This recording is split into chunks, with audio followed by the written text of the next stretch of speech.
আজ আমরা চলে গেছিলাম এমন একটি জায়গায় যেখানে শুধুমাত্র বাচ্চাদের জন্যই টিকিট কাটতে হয়, বাট বড়দের এন্ট্রি একদম ফ্রি। তো চলুন আপনাদের আজ সেই গল্পটিই বলি। হ্যালো এভরিওয়ান, সবাই কেমন আছেন? আশা করি সবাই ভালো আছেন। আমি সহেলি, আমার একটু পুরোনো দিনের নতুন আরেকটি ব্লগে আপনাদের সবাইকে অনেক অনেক স্বাগত জানাই। তো আজ যে দিনের ব্লগটি শেয়ার করছি, এই দিনটি ছিল রবিবার আর তারিখটি ছিল 25 মে। তো যেহেতু রবিবার, তাই ঘুম থেকে উঠতে উঠতে একটু দেরি হয়ে গেছে। এখন প্রায় 8টা মতো বাজে। আর ঘুম থেকে উঠেই এই টিনটিনকে দেখুন, ওর দাবি ওর আজকে নিজেই ব্রাশ করবে, আর তাও আবার আয়না দেখতে দেখতে। তো ও এখানে ব্রাশ করছিল আর আমি ততক্ষণে রান্নাঘরে রান্নার কাজটা এগিয়ে রাখছিলাম। তো এদিন যেহেতু সানির ছুটি ছিল, তাই ওদেরকে ব্রাশ করানো, টিফিন করানো এগুলো সানি করিয়ে দেবে। আর ওই দিন আমারও তাড়াতাড়ি রান্নাটি করার ছিল, কারণ আমাদের একটু বেরোনোর ছিল। আমরা ওই দিন বাচ্চাদেরকে নিয়ে যাচ্ছিলাম পাইরেট কোভ নামে একটি চিলড্রেন পার্কে। এদিকে আমার রান্নাটিও প্রায় হয়েই গেছে। যেহেতু বেরোতে হবে, আজ শুধু একটাই পদ রান্না করেছি, আর সেটি হলো শোল মাছের আলু দিয়ে ঝোল। যদিও শুধু টুকুস আর টিনটিনকেই খাইয়ে নিয়ে যাব, আর আমরা বাইরেই খাবো ঠিক করেছি। হয়েছে, আমরা ওদেরকে খাওয়া দাওয়া করিয়ে স্নান করিয়ে বেরিয়ে পড়েছি, আর এখন প্রায় 11টা মতো বেজে গেছে। এদিকে এই থিম পার্কটি আবার 2টোর সময় বন্ধও হয়ে যায়, তো সেই কারণে একটু তাড়াতাড়ি করেই বেরোতে হলো। তো এই থিম পার্কটি যেহেতু আমাদের বাড়ির একদম পাশেই, প্রায় 10 মিনিটের মতো রাস্তা হবে আমাদের বাড়ি থেকে, তাই খুব একটা দেরি হয়নি। মোটামুটি 11:30টার মধ্যেই আমরা পৌঁছে গেছিলাম।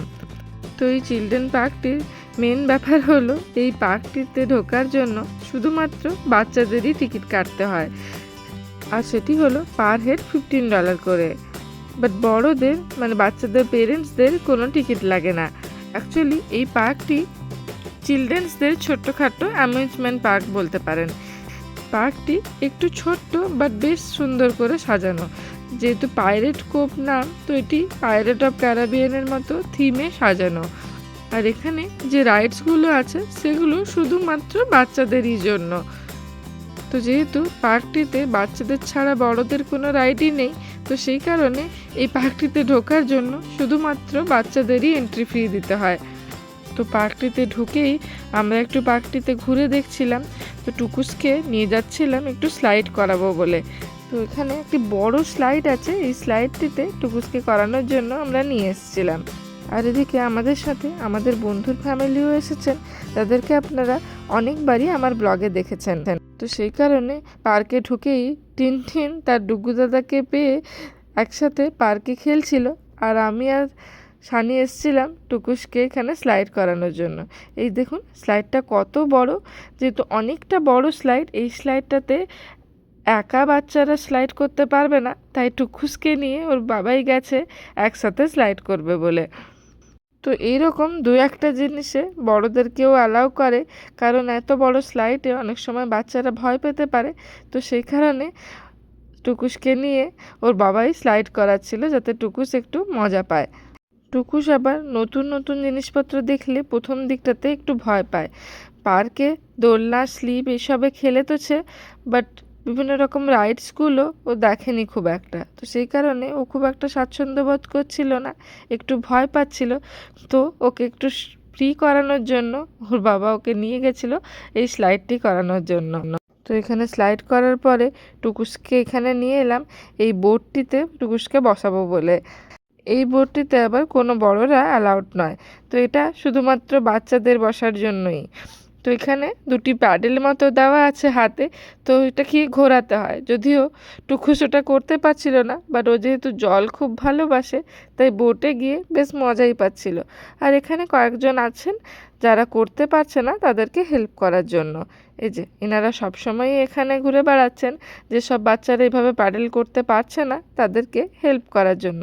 টুকুস বেশ মজা পেয়েছিল এখানটাতে বসে, কিন্তু ও প্যাডেলটি নিজে নিজে ঘোরাতে পারছিল না, তাই ওকে হেল্প করার জন্য ওনারা ছিলেন, ওনারাই ঠেলে ঠেলে বোটটিকে ঘুরিয়ে দিচ্ছিলেন। তো ওখানে টুকুসের খেলা হয়ে যাওয়ার পরে আমরা টিনটিনের কাছে এলাম এটা দেখতে যে ও কি করছে। তো এই পার্কেই খেলতে ব্যস্ত ছিল, স্লিপ ক্লিপ করতে ব্যস্ত ছিল।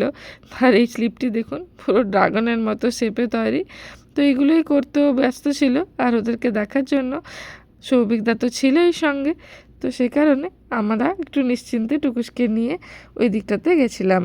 তো ওই বোটটির কাছেই একটি টয় ট্রেনও চলছিল বাচ্চাদের। তো এটি তো পেরেন্টস অ্যালাউড ছিল। তো আমরা সবাই মিলে এই টয় ট্রেনটির কাছে এলাম ওদেরকে চড়ানোর জন্য। তো এই যে এখানে টয় ট্রেনটির জন্য লাইন দিয়ে দাঁড়াতে হয়েছে, আর এই টয় ট্রেনটির নাম হচ্ছে সাফারি এক্সপ্রেস। তো ট্রেনটির জন্য আমরা ওয়েট করছিলাম, আর এই দেখুন এই যে ট্রেনটি আসছে ওটিই হচ্ছে সাফারি এক্সপ্রেস। ছোট্ট একটু জায়গা দিয়েই নিয়ে যায়, আর যেটির মধ্য দিয়ে নিয়ে যায় ওখানে ছোট ছোট কিছু সফট টয়েস রাখা আছে, জঙ্গলের থিমের মতো করে বানানো। তো এই যে আমরা সবাই বসে পড়েছি ট্রেনটিতে। ট্রেনের একদম লাস্ট সিটটাতে আমরা বসছি, আর টুকুসকে নিয়ে ওর বাবা সামনের দিকটাতে একটু বসেছিল।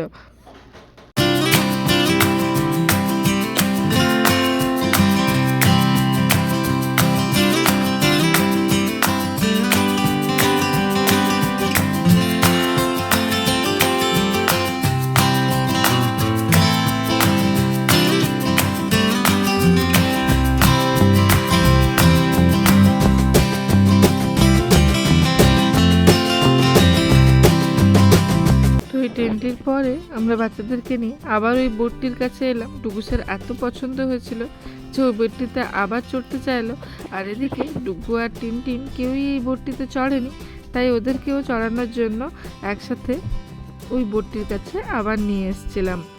তো ডুগু আর টিনটিন তো তাও করতে পারছিল, বাট টুকুস তখনও প্যাডেলটি কিভাবে করতে হয় সেটি বুঝতে পারেনি।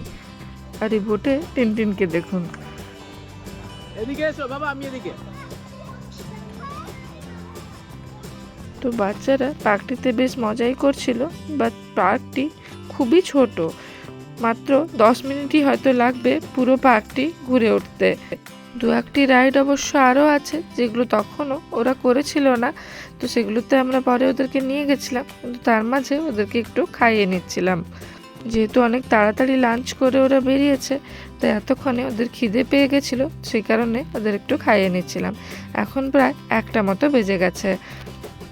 আর এদিকে ডুগু আর টিনটিনকে দেখুন, ওরা একসাথে এত ফাঁকা জায়গা পেয়ে খেলতে ব্যস্ত।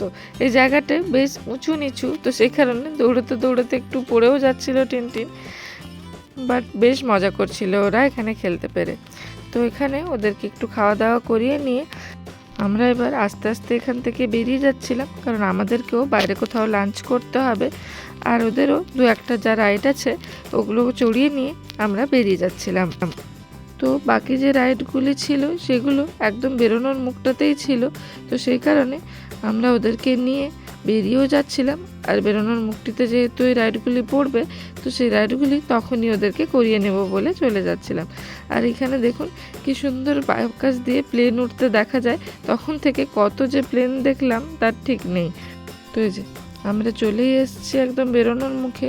তো এখানে এই ঘোড়ার রাইডটি আছে, যেটি টিনটিন আর ডুগু তো করতে চাইলো, বাট টুকুস কিছুতেই এটিতে করতে চাইলো না। ও একটু ভয় পাচ্ছিল, তাই ওকে আমরা আর জোর করিনি। এই যে ওকে দেখুন ওইখানেই বসে আছে, ওর দাবি হচ্ছে ওকে নামিয়ে দাও, ও বা নিচে খেলবে, বাট এখানে উঠবে না। বা টিনটিন আর ডুগু বেশ মজা করছিল এই রাইডটিতে। ওদের আবার এই রাইডটি একবার চড়ে হয়নি, ওরা প্রায় 2-3 বার এই রাইডটিতে চড়ার পরে তারপরেই এখান থেকে বেরিয়েছিল। তো এই ঘোড়ার রাইডটির পরে আমরা ওদেরকে নিয়ে এসেছিলাম এই রাইডটির জন্য। এটিতে 3 জনই বসেছিল, বাট এটিতেও টুকুস বেশ ভয় পেয়ে গেছিলো। প্রথম দিকটাতে তো ও ঠিকই ছিল, বাট লাস্টের দিকে ও বেশ ভয় পেয়ে গেছিলো আর বেশ কান্নাকাটিও করছিল। আসলে এই রাইডগুলিতে তো আগে কখনো দেখেনি বা চড়েনি, তো সেই কারণে ও একটু তাড়াতাড়ি ভয় পেয়ে যায়। তো এই রাইডটিতে ওদেরকে চড়ানোর পরে আমরা আস্তে আস্তে বেরিয়ে যাচ্ছিলাম, কিন্তু বেরোনোর সময় টিনটিন আবার ওই ঘোড়ার রাইডে চড়তে চাইলো, তাই ওদেরকে আবার একবার ওই রাইডটিতে চড়ানোর পরেই আমরা আস্তে আস্তে বেরিয়ে যাচ্ছিলাম। তো এই যে এরা আবার এসেছিল এই সেম রাইডটিতে চড়ার জন্য। যেহেতু বাচ্চাদের মজার জন্য এই পার্কটিতে আসা, তাই আমরা আর ওদেরকে খুব বেশি বারণ করিনি, কিন্তু প্রায় 1:30 মতো বেজেই যাচ্ছিল, আর 2টোর সময় পার্কটি বন্ধও হয়ে যায়। তো সেই কারণে ওদেরকে তাড়াতাড়ি করে কোনো রকম এই রাইডগুলো কমপ্লিট করিয়ে আমরা ওদেরকে নিয়ে বাইরে বেরিয়ে এসেছিলাম। আর বাইরে বেরিয়ে টিনটিনকে দেখুন। আচ্ছা দেখ, চলো।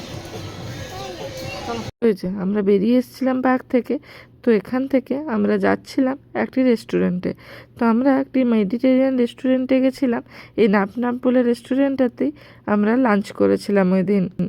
লাঞ্চের সময় ভিডিওটি আর করা হয়নি, তো নাপ থেকে বেরিয়ে তারপরেই ভিডিওটি করেছিলাম। তো এই রেস্টুরেন্ট থেকে বেরোনোর পর সৌভিক দাদের একটি অন্য জায়গায় যাওয়ার ছিল, তাই ওনারা সেখানে চলে গেলেন। আর আমরা বাড়ির উদ্দেশ্যে ফিরবো বলেই বেরিয়েছিলাম, বাট টিনটিন কিছুতেই বাড়ি যেতে চাইছিল না, ও আরও খেলতে চাইছিল। বাট ওই পার্কটি যেহেতু 2টোর সময় বন্ধ হয়ে যাবে, তো ওখানে তো আর নিয়ে যাওয়া সম্ভব নয়।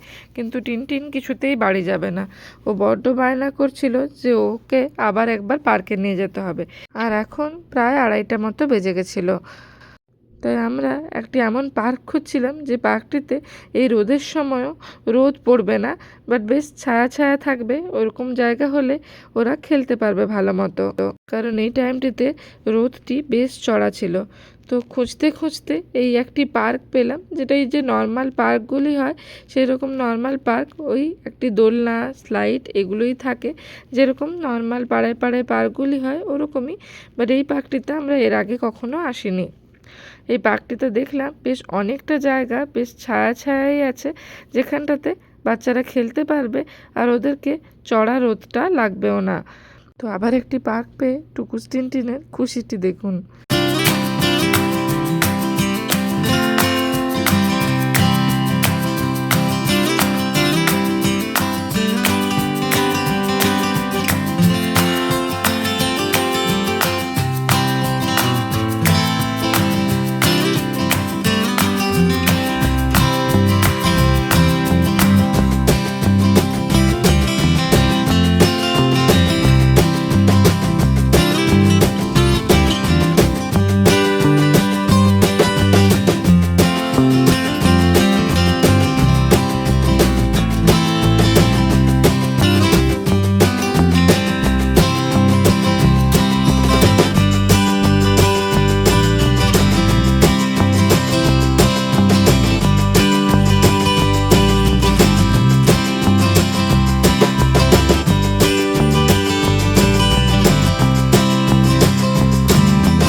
এই পার্কটির কাছে জায়গাটি দেখুন, এত দারুণ লাগছিল। চারিদিকে এত গাছপালা ছিল, সবুজে সবুজ হয়েছিল চারিদিকটা, বেশ দারুণ লাগছিল পার্কটির চারিদিকটা দেখতে।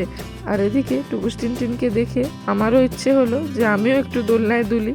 তো ওদের সাথে আমিও একটু মজা করছিলাম, আর ওরাও আমাকে দোলনায় দুলতে দেখে বেশ মজা পাচ্ছিল।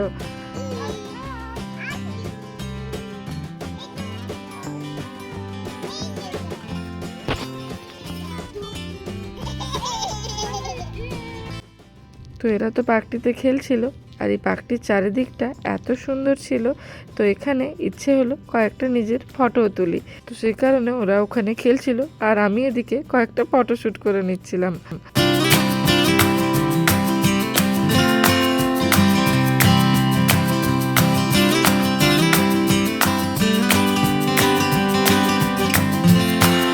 আর এই পার্কটির ঠিক অপোজিট সাইডে একটি বাড়ি ছিল, যে বাড়িটি একবার দেখুন। এই বাড়িটির গার্ডেনে কতগুলো পিন হুইল আছে, বেশ সুন্দর লাগছিল এই পিন হুইলগুলো যখন একসাথে ঘুরছিল। এখানকার মানুষজন গার্ডেনে এই পিন হুইলগুলি খুব ইউজ করেন, যেহেতু শিকাগোকে উইন্ডি সিটিও বলা হয়, এখানে হাওয়াটা অনেক বেশি। তো সেই কারণে এই পিন হুইলগুলো বেশ ঘোরেও সুন্দর। সে কারণে হয়তো এখানকার মানুষজন এই জিনিসগুলি খুব পছন্দ করেন গার্ডেনে লাগাতে, আর দেখতে বেশ ভালোও লাগে। দেখুন কি দারুণ লাগছে, যখন একসাথে সবগুলো ঘোরে আরও সুন্দর লাগে দেখতে। তো যাই হোক, আমরা এবার আস্তে আস্তে বাড়ির দিকে রওনা দিচ্ছিলাম। তো এখন প্রায় 4:30 মতো বেজে গেছিলো। তো সারা দিনটি বাচ্চাদের সাথে বেশ মজায় কেটেছিল, আর বাচ্চারাও বেশ মজা করেছিল দিনটিতে। আর তার সাথে এই দিনটির উপরই পাওনা হলো যে এই পার্কটির খোঁজ পেলাম, যেখানে বুঝলাম যে রোদের সময়ও বাচ্চাদেরকে নিয়ে আসা যেতে পারে এই পার্কটিতে। যেহেতু পার্কটির চারিদিকে বেশ বড় বড় কয়েকটি গাছ আছে, তো সেই কারণে পার্কটিতে বেশ ছায়া ছায়াই থাকে। তো যাই হোক, এই ছিল আমাদের সারাদিনের গল্প। আর ব্লগটিও এবার এখানেই শেষ করলাম। সবাই ভালো থাকবেন, আর আমার ভিডিওটা কেমন লাগলো অবশ্যই জানাবেন আমাকে কমেন্ট বক্সে। ভালো লাগলে একটা লাইক করে দেবেন, আর আমার চ্যানেলটিকে সাবস্ক্রাইব করে রাখবেন। তো আজকের মতো এইটুকুই। Thanks for watching, by.